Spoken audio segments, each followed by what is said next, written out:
Iniciamos. Muy buenos días, tardes o noche, de acuerdo a la hora en que usted nos está escuchando. El día de hoy tengo un gran invitado, un titán del mundo del trabajo, el licenciado Fausto Ríos. A Fausto lo conocí como profesor, como alumno, como colega en la Universidad Iberoamericana. He aprendido muchísimo con él. Le comentaba hace un ratito que es el, el el currículum vitae. He analizado miles de cientos de currículum vitae en la vida, y el mejor currículum vitae, el mejor desarrollado, el más exitoso que he visto en toda mi vida es el de Fausto. Quiero que nos comente un poquito sobre ese asunto. Quiero que también nos platique un poquito de la experiencia de qué significa internacionalizarse, qué significa tener éxito en otros países, en otras corporaciones. Y sobre todo, él ha estado siempre, no sé cómo, no sé si se sacó la lotería o qué pasa, pero siempre lo vas a ver en empresas de primer mundo y en empresas transnacionales y importantísimas. Entonces, yo creo que tiene mucho, mucho, mucho que comentarnos. Estimado Fausto, muy buenos días, tardes o noches. Muchísimas gracias, Alfredo. Para mí es un placer y más que todo reencontrarnos en estos medios digitales, redes sociales y videoconferencias tan presentes en el mundo del trabajo el día de hoy. Te agradezco muchísimo ese gallardete que me estás dando como el mejor currículum visto en tu vida. Me lo dijiste el día que me entrevistaste para poder regresar a mi alma mater a dar clases. Y pues sí, precisamente es la carta de presentación número uno que tenemos que tener cualquiera que quiera ingresar al mundo del trabajo. Hay muchísima gente que cree que por una recomendación, una tarjetita va a llegar. No es así. El currículum vitae, lo que esté escrito ahí, cómo esté escrito ahí, es lo que te va a abrir la puerta. Hasta inclusive en otros países, hasta te piden una carta en la cual van a analizar tu lógica, tu manera de pensar, tu inteligencia y por supuesto tu manera de redactar. Y puede ser en tu idioma natal o en cualquier otro idioma. Eh, Creo que haber tenido padres científicos y uno de ellos director general, pues obviamente nos preparó muy bien a los cinco hermanos que somos para poder aspirar a tener posiciones de liderazgo en nuestro país. Eh, por el lado de mi madre, ella trabajó, estudió y vivió y continuó en el mundo de la colonia alemana en México y obviamente nos veía las diferencias o nos platicaba las diferencias de la educación que ella tuvo a la que estábamos recibiendo nosotros y cómo era férrea y dura esa educación alemana en la Schule, en el Humboldt, y cómo nosotros teníamos que enfrentar nosotros el mundo del trabajo y cómo era la competencia en los trabajos. Así también para ser líderes y líderes de bondad, no solamente jefes por ser jefes. Y obviamente al pensar todo esto que te estoy diciendo de mi background, pues lo pensé en meterlo en un currículum, cómo tienes que competir, cómo desde el principio te tienen que ver como el candidato y la persona ideal para la posición. Y obviamente no solamente en el papel, sino también en las entrevistas. Eh, Gracias también por lo que dijiste ahorita, que si me saqué la lotería, yo creo que sí, de alguna manera haber trabajado en las empresas en las que he tenido la oportunidad de trabajar y con los clientes que tengo ahora de trabajar, es una total bendición porque me han dado una apertura hacia afuera de nuestras fronteras, hacia conocer cómo recursos humanos, capital humano, relaciones industriales, personal, o como se quiera llamar o se dice en cada una de las empresas, se hace y puedo ahora decirte que con eso puedo ayudar a empresas de otros tamaños a aspirar a tener esos lugares y capacidades para que a través de la gente se logren los objetivos de una empresa. Eh, Te puedo decir que de entrada, para poder estar en una empresa, tienes que querer estar en esa empresa. Mucha de la gente ahora le gusta emprender, lo cual no está nada mal, lo cual lo aplaudo al 100%, pero tienes que tener cierto conocimiento, formas y fondos para poder ser excelente empresario. Y obviamente yo decidí hacerlo de esa manera, al primero ser empleado y luego poder hacer la decisión y convertirme en consultor o en mi propio jefe o tener mi propia empresa. Y pues decidí estar con los mejores. Eh, Suerte, no, pero es una parte, no es lo principal. Es un componente, sí, pero de los más pequeños. Lo importante es la preparación que debamos de tener, las ganas y el por qué y el cuándo. Yo les decía también a mis alumnos en la Ibero que tenían que ver dónde querían estar y hacia dónde querían ir. Si les gustaban las aerolíneas o los viajes, dedicarse a la parte de turismo. Si les gustaba mucho la parte de la transformación, irse a la industria, a la metalmecánica, a la transformación, a las minas. Si quieren estar en el mercadotecnia, irse a productos de consumo, pero que desde el primer semestre tenían que enfocarse hacia ahí para prepararse a llegar. Eh, no todas las universidades te preparaban al 100% con lo que realmente en ese momento requerían las empresas. Por ejemplo, todavía había algo de un gap muy importante en la parte de tecnología. Sí, en la parte teórica estaba, creo que muy bien formada los planes de estudio de las universidades en general, con la parte de digitalización, de tecnología, formas y fondos para llegar ahí con software, hardware, distaba todavía muchísimo el gap del estudiante a lo que llegábamos a las empresas. Tú trabajaste en una empresa de alta tecnología cuando te conocí, italiana, por más máquina de escribir, también tenían computadoras, también tenían equipo de Fórmula 1 en esos momentos, estaban en el top del mundo empresarial en ese momento como empresa donde tú estabas y tú veías la gente que entraba o aspiraba a entrar a Olivetti, había un gap muy, muy importante. Ahora va el segundo gap, que es el idioma. Para los que somos de la generación nacidos en los 60s y 70s, mucho del idioma era como un privilegio poder hablar otro idioma. Y para internacionalizarte, no solamente basta con saber algo de inglés o masticarlo, tienes que estar todavía un paso adelante con otro tipo de idiomas. Por ejemplo, a mí nadie me dijo que tenía que aprender portugués y dominar el portugués para poder ser vicepresidente de recursos humanos en América Latina. Nadie me lo dijo, nadie me preparó, nadie me pagó un curso, nadie me lo puso enfrente. Cuando nos tocó estar en empresas europeas, nadie veías que nos dijo que por lo general un europeo tiene cuando menos 3 idiomas, cuando menos. Y gente de países como Suiza, Luxemburgo, cuando menos el menos letrado trae 5 idiomas. Y de ahí es donde viene la competitividad.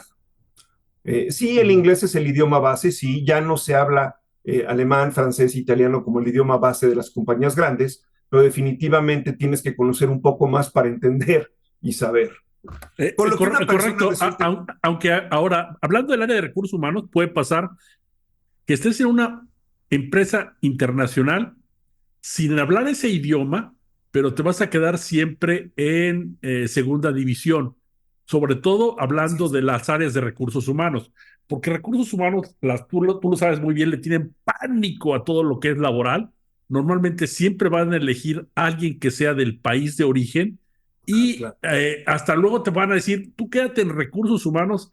Si quieres, no participes en las juntas, si quieres, no aprendas el idioma, si quieres, no viajes, si quieres, no eso, pero ahí quédate. Y yo creo que ahí lo interesante es decir, oye, ¿cómo dar ese otro paso? ¿Cómo decirle, espérame tantito, yo estoy en el centro de la empresa y tengo que ser un líder para poder guiar toda la estrategia de la empresa?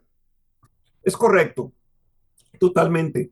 Y no necesariamente la parte también cultural que tenemos, Alfredo, como mexicanos, que lo vemos mucho en función a la familia, a estar cerca, la familia extendida a 3, 4 niveles afuera del núcleo. Todo eso también afecta mucho para poder hacerte internacional. Eh, recuerdo mucho que aprendí la internacionalización con el síndrome del jamaicón. Cuando alguien me explicó en mis mundos de futbolista que esta persona, me parece que era de Chivas, que fue a jugar al extranjero y se sentía mal porque no le agito a fritanga, no estaba en el chilito al lado, la salsa, y se empezó a sentir mal o no entendía lo que decía la otra gente y simplemente no podía jugar bien cuando estaban jugando la selección mexicana en otros países, ¿no? Ahora creo que es muy normal, creo que el 11 titular, cuando menos el 70% está en otros países, en ese tiempo no, y ese síndrome del jamaicón es algo que también ocurre con los ejecutivos, ocurre con las parejas de los ejecutivas y ejecutivos que están acostumbrados a tener esta unión familiar, ¿no? Es que es domingo y tenemos que ir con la familia, ¿no? Y todo eso se tiene que superar para poderse Fíjate que internacionalizar. me estás hablando de internacionalización, te la compro la idea, pero vamos a ser claros, y quiero ser muy honesto contigo. Claro. Pocos ejecutivos de Monterrey se trasladan a otros lugares o se trasladan tiempos muy cortos y regresan todos los viernes a Monterrey. Hablando de los ejecutivos, las esposas de los ejecutivos no se mueven de Monterrey. Pues mira, tomando en cuenta que yo vengo de dos mundos, precisamente mi bisabuelo se vino de Alemania a poner una tienda de una ferretería en Talpujagua, Michoacán, para atender las minas del oro y todas las cercanas. Pues ya yo lo tengo quizá en la sangre y para mí es muy normal tener que viajar para poder o crecer o tener un negocio, etcétera. Y hay gente que no, aquí nuestro grupo de amigas, el lunes nos vemos las amigas, es el club de Toby con los señores, ven el Monday Night Football, estamos todos juntos, todos crecemos juntos, vacacionamos en grupo, y no digo que eso esté mal, pero para la parte de oportunidades en otros países es sumamente difícil, como tú lo has dicho, y más donde es una cultura muy cerrada en el sentido de amistades, histórica, de cultura, de trabajo, mindset, por llamarlo en una anglicismo que se tiene, y eso puede ser en contra, ¿no? Cuando estaba tomando mi maestría en la Universidad de Cornell, tuvimos un caso en el cual hablamos precisamente que un exitosísimo A-lister, A-player de una empresa fracasó totalmente en el lanzamiento de la firma en Asia Pacífico porque la esposa no se adaptó. Entonces, no solamente estamos hablando de la persona misma, del profesional, sino todo lo que va alrededor, que es la familia. Eh, y además, también los hijos pueden jugar una parte en la cual, si están en la parte de adolescencia, no quieren dejar a los amigos, amigas, novios, novias, y con lo que han crecido, y de pronto les van a decir que se tienen que ir a otro lado a empezar de cero, con un idioma diferente, con formas y fondos y culturas distintas, cuesta muchísimo trabajo. Tienes que tener muchísimas agallas, por llamarlo de alguna manera, literalmente hablando, para hacer esa transición y lograrlo. En recursos humanos, a mí me tocó verlo de dos maneras, tanto como líder de Latinoamérica en recursos humanos y como expatriado en los Estados Unidos, en una parte fabril, como trabajaba con Barbie de jefa y manejando Hot Wheels en Mattel, una hermosa compañía. Me tocó ver mi suerte al ver que en los Estados Unidos muchos de las formas y fondos de recursos humanos son totalmente diferentes, adversos a la cultura y a las formas mexicanas. Y tuvimos que reaprender a trabajar, a decir, a hacer, a moverte. Hablabas del currículum. No podemos indicar nacionalidad, no podemos indicar género. De entrada, es ilegal y puede ser en nuestra contra, al grado tal que ni siquiera te toman en cuenta el currículum si están indicados esas formas. Si llegan nombres mixtos, por ejemplo, tenemos el de Robin, que puede ser Robin hombre o Robin mujer, no puedes ni siquiera preguntar antes si es hombre o mujer. Lo que te reciba hasta la entrevista descubres quién es. La edad es imposible preguntarla también en Canadá, en Estados Unidos, imposible. Entonces, a veces tienes que manejar un poco la parte de que hablábamos de las tecnologías, de las formas y fondos, si van a manejar un software o van a estar trabajando en sistemas, pues tienen que tener conocimiento de ciertas cosas. Entonces tienes que ver que esos skills estén escritos y si no lo tienes, preguntar de una manera muy, muy directa, muy profesional. En cambio aquí me tocaba en México que hasta me preguntaban que quién eran mis papás, que cuáles eran mis preferencias, que qué edad tenía, que dónde vivía. Me tocó escuchar precisamente en Monterrey a una reclutadora de un grupo financiero que ya no existe, que también patrocinaba la selección mexicana, en segunda llamada a nuestro querido Tri. Les preguntaba de qué color eran sus tarjetas de crédito que les daban sus papás a ellos. O sea, me tocó escuchar eso en los 90s, porque decía que si las tarjetas eran doradas es que era gente bien y que además tenían dinero. Entonces podían trabajar en un lugar donde el dinero se manejaba. A ese nivel de diferencias tenemos que llegar y verlo. Y no quiero ser peyorativo, sino simplemente ver que hay muchas diferencias, formas y fondos que a lo mejor nosotros no entendemos. Exactamente. Yo te hablo de los 2000 y 2000 avanzados. Yo te hablo ahorita de Walmart, que para sus empleados o para sus candidatos que van a ocupar puestos en áreas comerciales o en áreas de compras, todavía les pasan pruebas de control de confianza y les aplican polígrafo. Esto en cualquier lugar medianamente sería imposible, sería muy invasivo. Por supuesto, solamente para empresas de seguridad o de manejo de valores, en un punto muy especial lo harían en otros lados y pues sí, así es la cultura y tienes que ver que en otros lados también se tienen que aplicar otras cosas. A mí sí me daba shock, por ejemplo, tener que mandar a la gente a pruebas de drogas. Cuando en México, pues la verdad nunca habíamos tenido problemas y hacíamos exámenes. Mi primera empresa fue Ford, llegamos a contratar yo que cuando menos 2,000 gentes en mis 3 años que trabajé ahí y creo que ninguno salió intoxicado de todos los que me tocó enviar o que el sindicato nos enviaba. Y hacíamos pruebas en laboratorios de alto nivel. Entonces, 2,000 gentes es un mundo grande en un mundo mexicano. Finales de los 80 nadie estaba intoxicado, ¿no? Y de pronto llegar a los Estados Unidos en los 2000 iniciales y teníamos que aplicarlo porque era parte de lo que sí se podía hacer, porque había manejos de maquinarias pesadas que podían lastimar a tanto humanos como al producto, ¿no? Entonces, por ese lado, esa es una diferencia también que se tenía por ahí. Um, la diversidad es quizá algo que tampoco en México tengamos tan arraigado como cultura, como país. Eh, trabajar con gente de otros colores, sean morados, plateados, rosas, pues no estábamos acostumbrados en México. Éramos una sociedad, pues digamos, de bicolor, por alguna manera. Y así también las formas de pensar, religiones, formas, fondos. México no tuvo conflictos armados, cuando menos en los últimos 50, 70 años. En cambio, en Estados Unidos te tocaba lidiar con gente que había estado en el frente y el veterano tiene un tratamiento especial también, que en México en ningún momento tuvimos la oportunidad de tratar con gente que haya estado en el frente o con problemas de reinserción a la sociedad porque había estado en el frente con ciertos problemas o síndromes psicológicos que afectaban. Entonces también es un aprendizaje muy interesante que vamos llevando. Ahí, El ahí, shock ahí, número ahí, uno, ahí déjame recuerdo, decirte sí. uno impresionante. Yo Ujú. estoy acostumbrado a besar a las damas cuando las saludo, aunque no las conozca, de beso, desde los 80s hasta quizá todavía el día de hoy. En los Estados Unidos, eso en el mundo del trabajo es inmediatamente penado, tanto civil como criminalmente, para la empresa y para la persona. Entonces, aprender todo eso y la manera tan cálida que nos saludamos los latinos y demás, pues para el mundo del trabajo en otros lugares no lo es. Pero si nos cambiamos a Europa, bueno, hasta en Francia se dan hasta 3 besos. Ujú. Entonces, cambia mucho, en España son dos de los dos lados, entonces hay que estar muy, muy culturalizados, muy atentos a eso.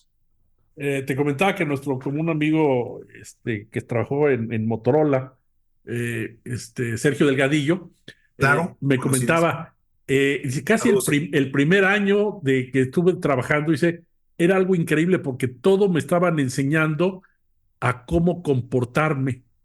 Y decía yo, es una pérdida de tiempo hasta que me dijeron, es que mira, ¿te acuerdas de aquel cuate que armado llegó a un McDonald's y mató a 12 gentes? Bueno, pues ese cuate, la verdad, no iba a McDonald's, le dio hambre y entró a McDonald's y mató a las 12 gentes. Pero ese cuate era un empleado de Motorola y venía aquí a matar a su jefe y a todos sus compañeros de trabajo.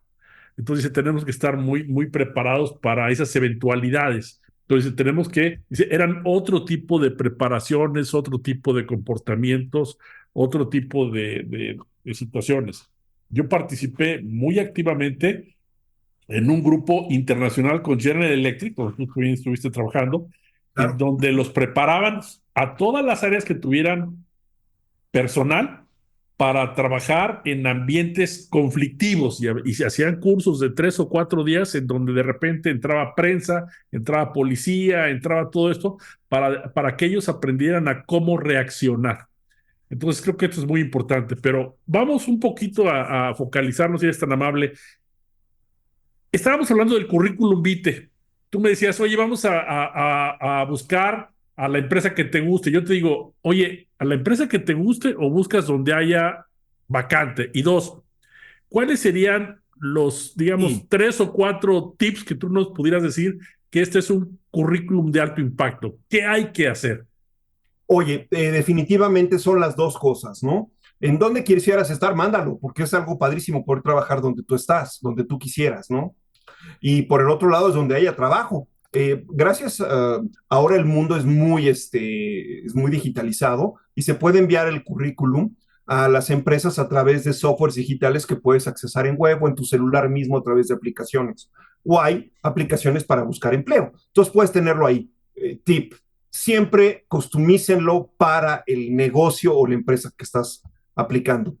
Hay empresas muy grandes, mencionaste a mi ex queridísimo patrón General Electric, pues eran 25 divisiones diferentes, desde un canal de televisión en inglés, en español, derechos de Juegos Olímpicos, hacían motores de avión, locomotoras, iluminación. Yo trabajaba en la parte financiera, en G Capital, entonces cada una era distinta, entonces tenías que inclusive este, customizarlo para cada división para poder tener el impacto adecuado, ¿no?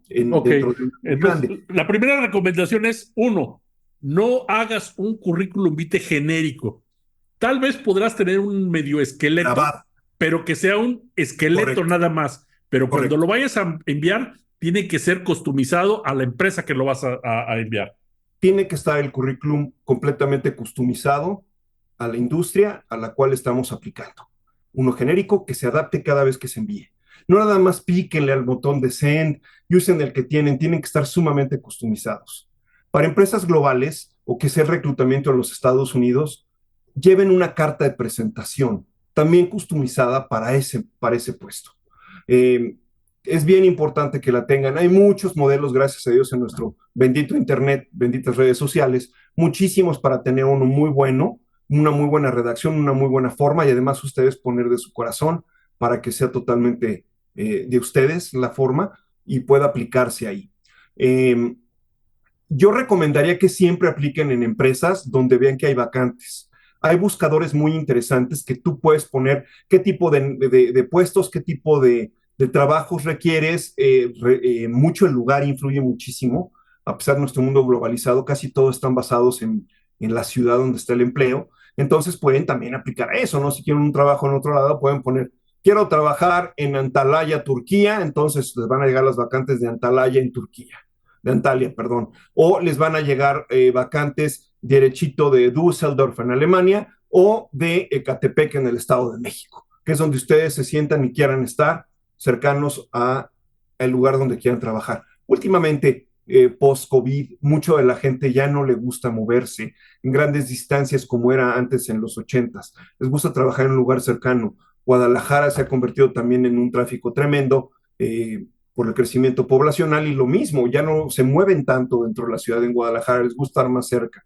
Monterrey no es la excepción, pero claro, los lugares industriales están totalmente alejados de las zonas residenciales y pues sí, tanto en San Nicolás como en Pesquería o en Santa Catarina, pues es donde están las plantas y es donde se tiene que ir a trabajar. Entonces, siempre el lugar físico lo ponen para que ustedes con sus buscadores reciban esas vacantes y los tengan luego a pedir de su celular. Un, un Tengan su cuate, un currículum. cuate que conocí yo en la Ibero, Alberto Munián, se llama, creo, algo así, nos decía, o él opinaba, él decía, y era un experto, decía, el currículum vitae no es otra cosa más que tu tarjeta de presentación. Correcto. Él decía, tu currículum tiene que ser tan atractivo que lo único que tú quieres lograr es una entrevista. O sea, procura que no sea muy, muy largo. Un currículum que tiene más de 3 fojas ya no lo va a leer nadie. ¿Tú qué opinas? De ¿Cómo debe de acuerdo. ser en cuanto a encabezado, en cuanto a figuras, en cuanto a logos?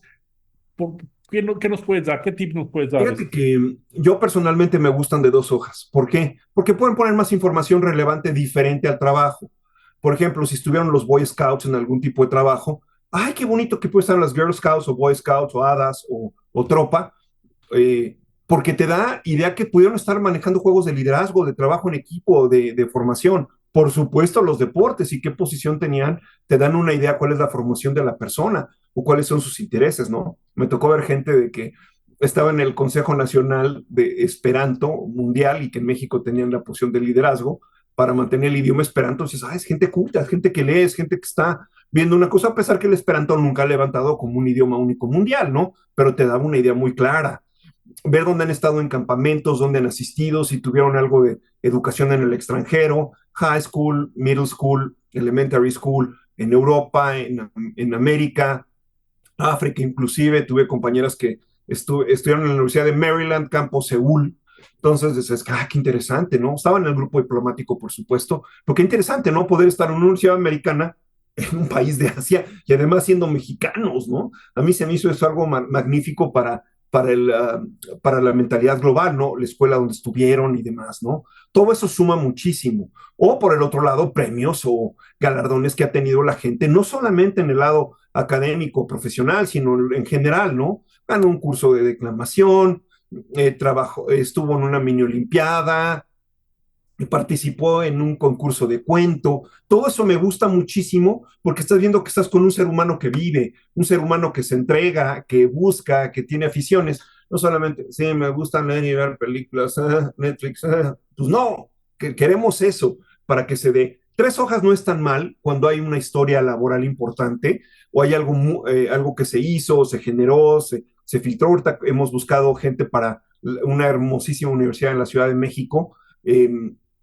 Nos pidieron un director de innovación educativa. El currículum más chico era de 5 hojas. La gente del mundo de la educación es sumamente preparada, 2, 3 maestrías, 1 o 2 doctorados.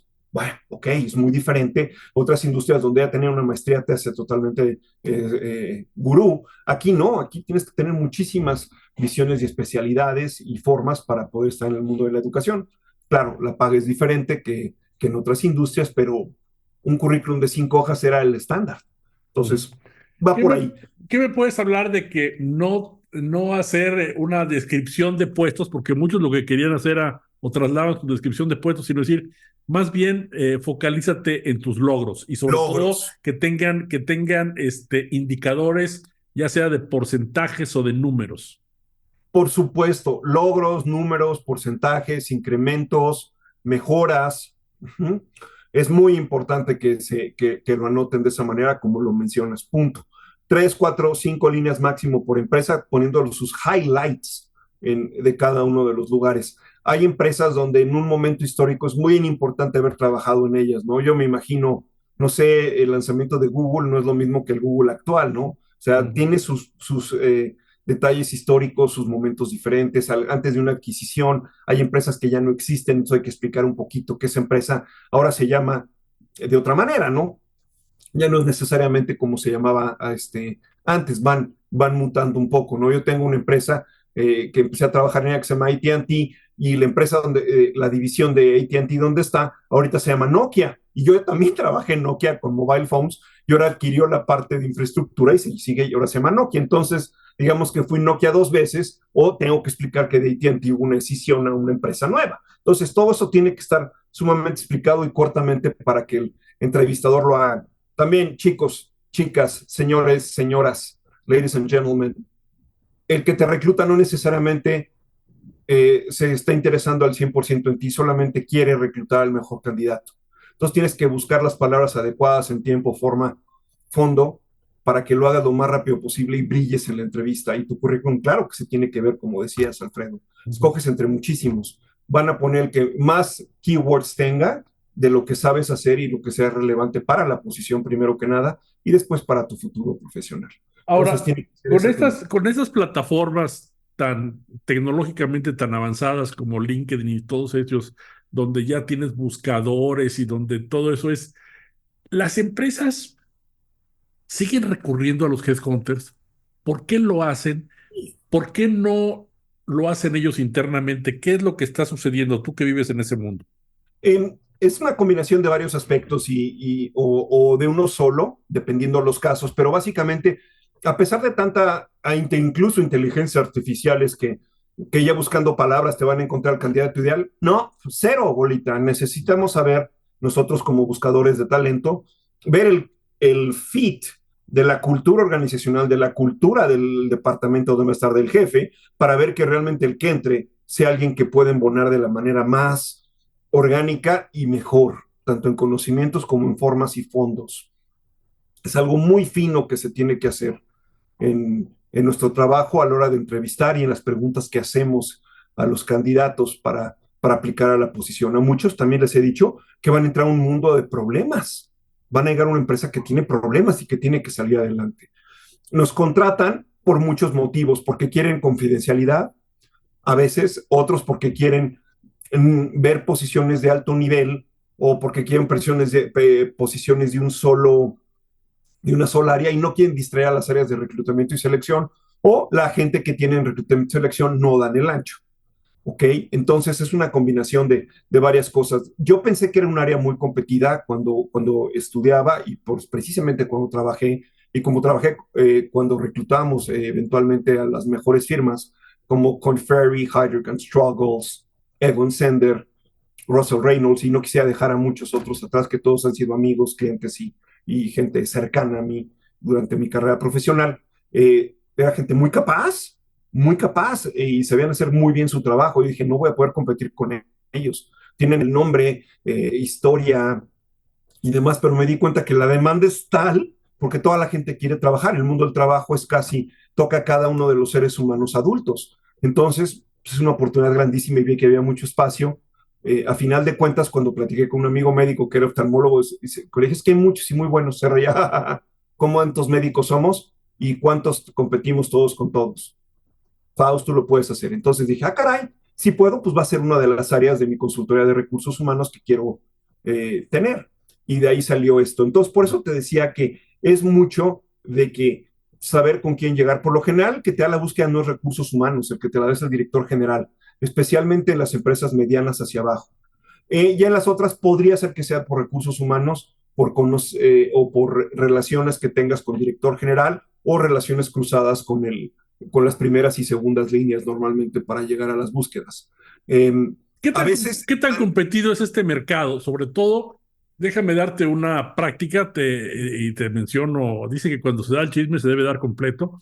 Ana Laura Puig trabaja para una empresa de headhunters, trabaja 100% en línea, trabaja en Estados Unidos, en Houston, sí, y ella me dice, nosotros aquí tenemos una práctica donde tenemos una gran base de datos donde se inscriben todas esas vacantes y donde si tú dices que vas a estar trabajando esa vacante por un determinado tiempo, todos los otros headhunters te las respetan. Eh, Me imagino que eso en México es imposible, porque sí, muchos se trabajan todavía lo que te lo dan a compites. contingencia, ¿no? Y entonces dices, ok, a contingencia significa si contrato, te lo pago. Si no lo contrato, no te lo pago. Pero el problema es que a veces le dan la búsqueda a 3, 4 o 5 headhunters y a veces se empiezan a entorpecer entre ellos mismos. Sí, o te llegan los mismos candidatos para los cinco, o te aplican 5 veces diferentes, o el mismo candidato, 5 veces distintas el mismo candidato.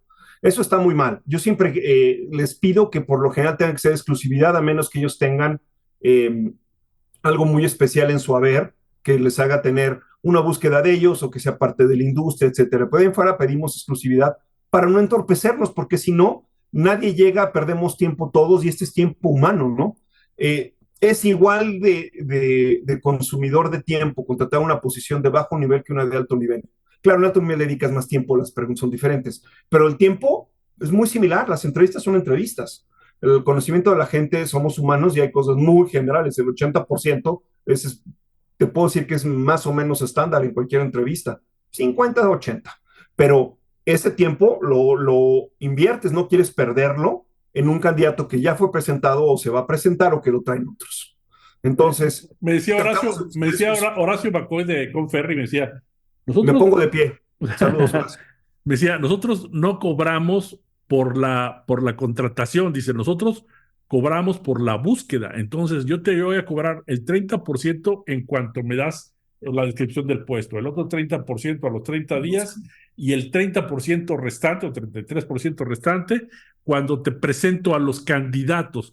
Si contratas o no contratas, ya no es mi problema. Ese ya es tu problema. Correcto. Entonces tenemos que hacer unas negociaciones con cada uno. Cuando fue la crisis del 2006, 2006, 2007, 2008, eh, en, por las partes de real estate en Estados Unidos, pues obviamente muchas industrias en México le sufrimos, y hay muchas de los headhunters de alto nivel se bajaron de esos cantidades de los pagos altos de 3 meses o de 40% de compensaciones anuales. Inclusive hubo grandes firmas que se fueron a un mes.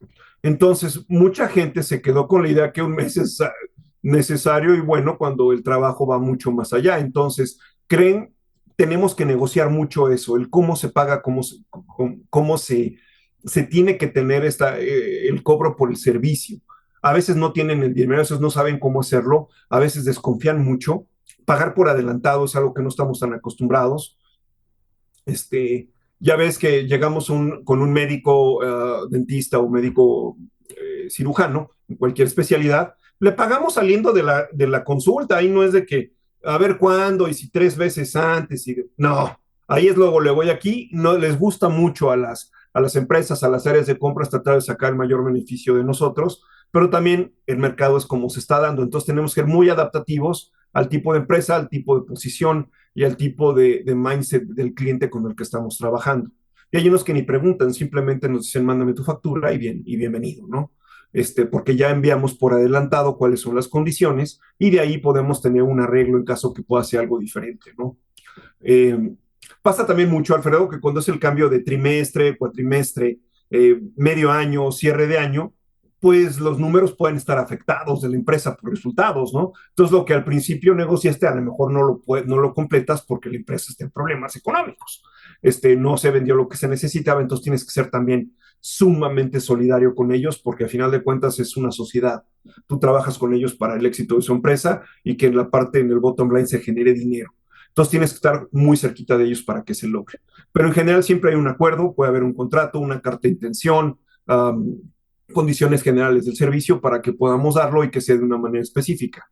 Claro, hay gente que cuando les cuentas cómo es como cobran los grandes, que lo acabas de decir, o sea, inclusive cuando son porcentajes sobre el sueldo base anual o Uh con -huh. la parte de compensación para gente de ventas, pues explicarles, ¿no? Que es una compensación midpoint. Hay gente que pues no tiene ni idea qué es eso porque nunca ha tenido un bono o una compensación variable, ¿no? Entonces hay que explicarlo todo y decirles porque a la larga lo estamos cobrando por una compensación general, no solamente por un sueldo base.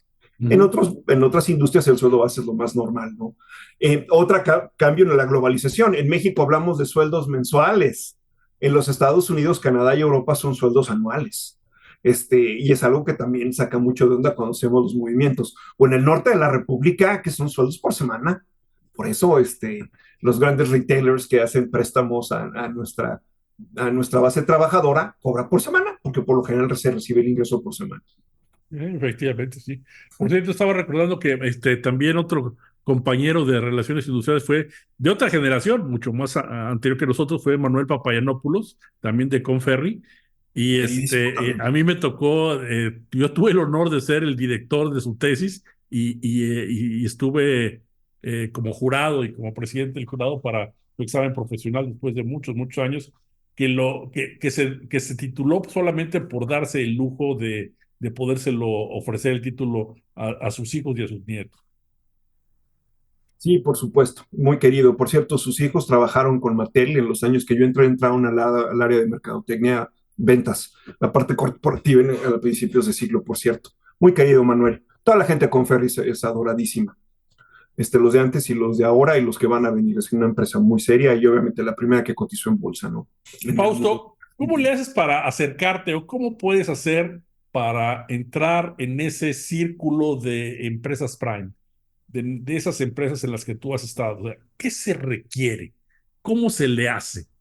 Mira, principalmente mucha educación, conocimiento formal de muchas aspectos, ¿no? No solamente del mundo de tu especialidad profesional, sino del negocio per se.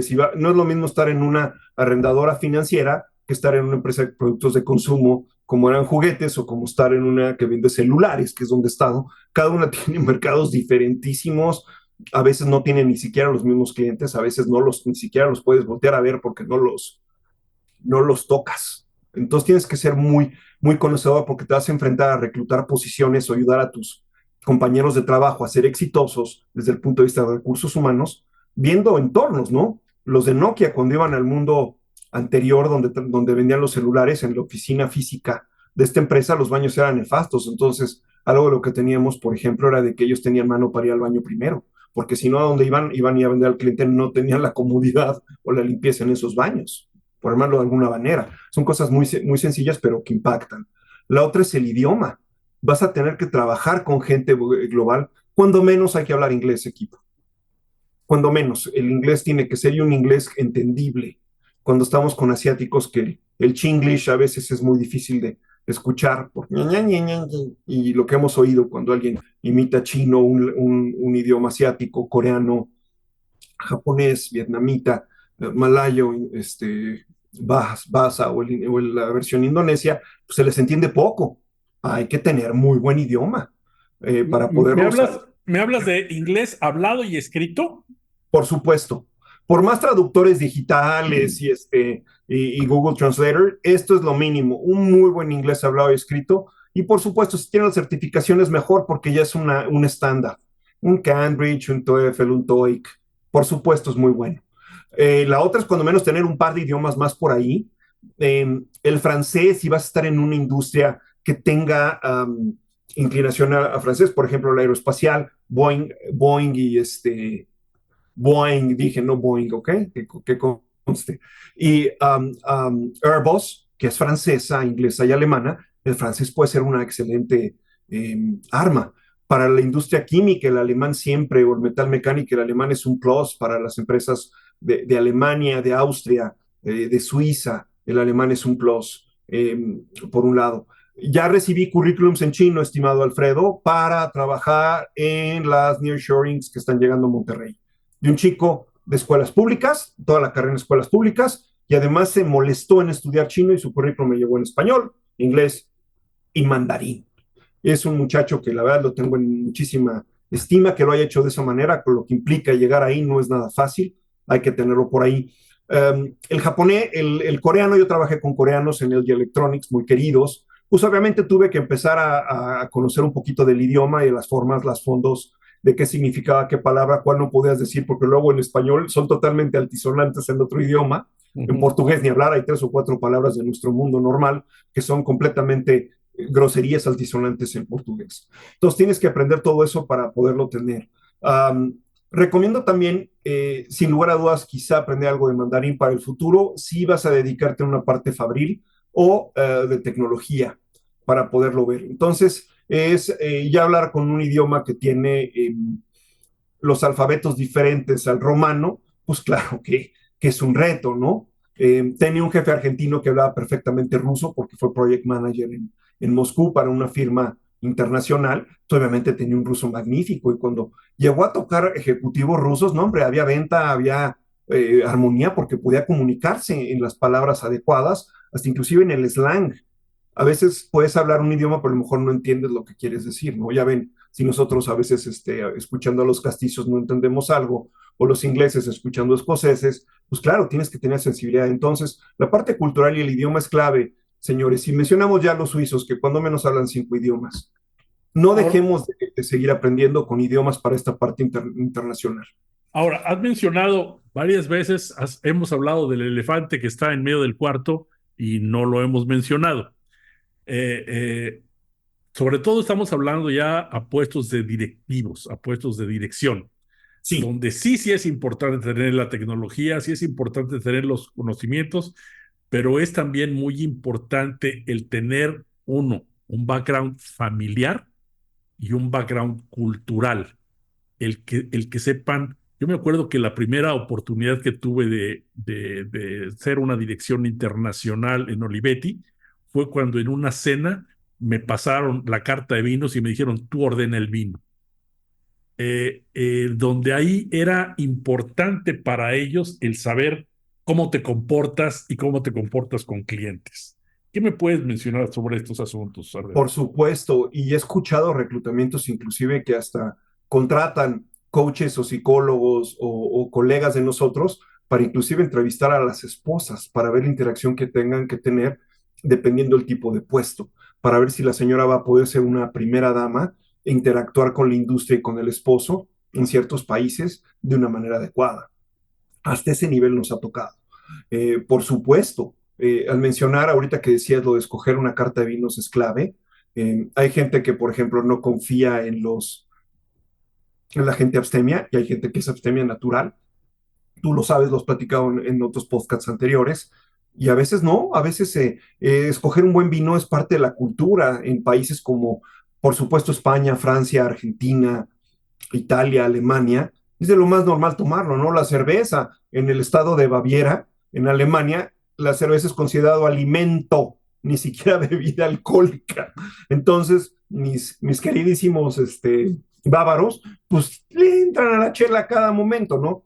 Aquí casualmente me tocó uno de mis profesores que tú conoces y ha estado también en tus podcasts, Alejandro Díaz de Sollano, Ujú. trabajó en Cuauhtémoc Moctezuma y nos contaba las historias, ¿no? Que sí se echaban su chela a la hora de la comida, una y ya, o que les daban siempre a fin de semana su 12 pack, 24 pack para que se beban los trabajadores. Cuando en otros lados hablar de eso era penado, ¿no?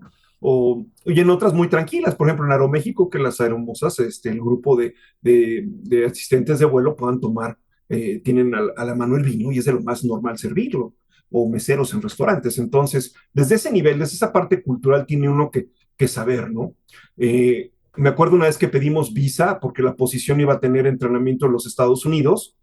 Me dijeron que éramos unos discriminativos al poner gente que tenía que haber tenido visa, que no todos eran ricos para haber tenido una visa anteriormente, cuando la visa simplemente es un proceso burocrático para visitar un país, que no necesariamente tiene que ver con la parte económica.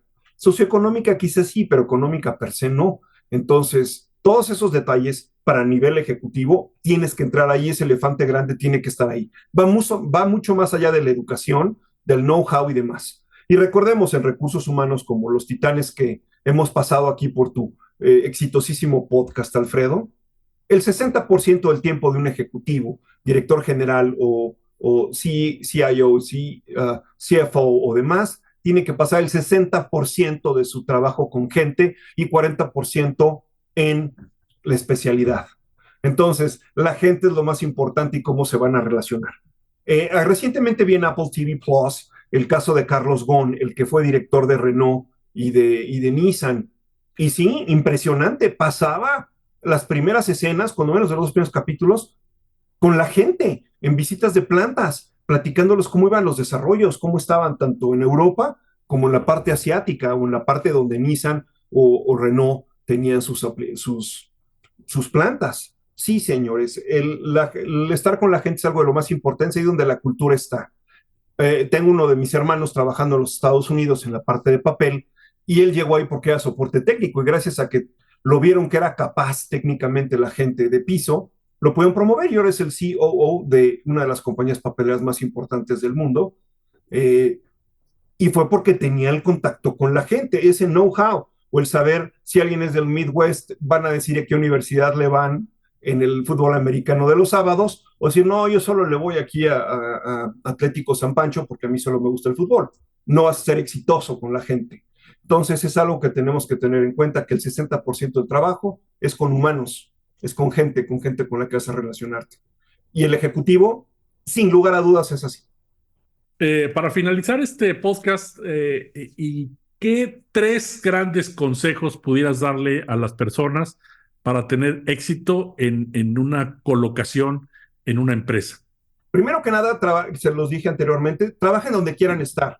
¿Qué tipo de empresa les late? Si les gusta que sean de los que abrazan árboles, de los que hacen armamento, de los que hacen productos conocidos, el que te gusta a ti, el juego, la empresa del juego de video que te gusta a ti, apliquen ahí porque vas a ser mucho más feliz. Yo fui muy feliz cuando estuve en Mattel porque tuve los juguetes de mi infancia en mi oficina. Me hizo muy feliz, algo que no tenía que ver. Estuve muy feliz en Ford porque pude comprarme mi primer auto con mi trabajo y con mi esfuerzo. Fui muy feliz en General Electric porque trabajé con el mejor ejecutivo del mundo del siglo pasado. En fin, son muchas cosas que en tu subjetividad te recomiendo que tú busques donde tú quieras estar. Número dos, muy preparado. Nunca dejes de prepararte, nunca dejas de aprender. Gracias al mundo del tiempo histórico en el que tenemos la información a través de Internet, en un celular, en una PC, en un podcast grabado. Podemos tenerlo todo en el idioma que quieras, traducido inclusive. No dejen de prepararse, sigan leyendo, viendo manuales, comparen. Hay cosas que no aplican, otras que sí, pero a la larga te van a ayudar a conocer cómo es el mundo de tu área, de tu forma, donde tú quieras estar en un futuro. Y número tres, desde que empiecen a tener pareja o quienes ya tengan pareja o hijos, platiquen si tienen muchas ganas de poder crecer profesionalmente, que a veces se tiene que dar sacrificios de cambios de residencia, cambios de países, cambios de estado, dejar de tener esa cercanía con la familia. Si uno quiere realmente crecer en una empresa grande, de cualquier tipo. Yo también estuve en el gobierno federal muy feliz en el Infonavit y teníamos en cada estado de la República cuando menos una delegación, cuando menos. En Sonora puede haber 6, a lo mejor en el Estado de México había un par, 3, en Campeche había uno, pero bueno, tienes que cambiar de residencia y las formas y los fondos son distintos y lo tienes que platicar con la familia para que tú seas exitoso. Aún siendo soltero, decir que te vas a ir de casa a muchos papás no les va a caer muy bien o es lo que tú quieras buscar para que tú seas feliz. Tienes que decírselos desde el día uno. Yo precisamente a mi esposa le dije, saca tu pasaporte, que nos vamos a tener que ver en el mundo alguna vez, por si yo tengo que estar viajando, nos tenemos que ver en un punto intermedio, o que te vengas conmigo. Y dicho y hecho, mi esposa me acompañó en mis oportunidades internacionales que tuve. Eso es lo que les dejo y les doy muchísimas gracias por esta oportunidad de estar aquí contigo, querido Tocayo. Alfredo es una gran persona de los que han hecho momentos importantes en mi vida, al haberme hecho profesor en una universidad y al haber sido desde antes una de las ejecutivos que vi como role models para poder desarrollarme profesionalmente como gente de recursos humanos. Gracias, amigo. Muchísimas gracias, estimado Fausto. En cuanto tenga terminada la grabación, te la mandaré y muy buenos días, tardes o noches. Y ahora es hora de irnos a ver el fútbol americano.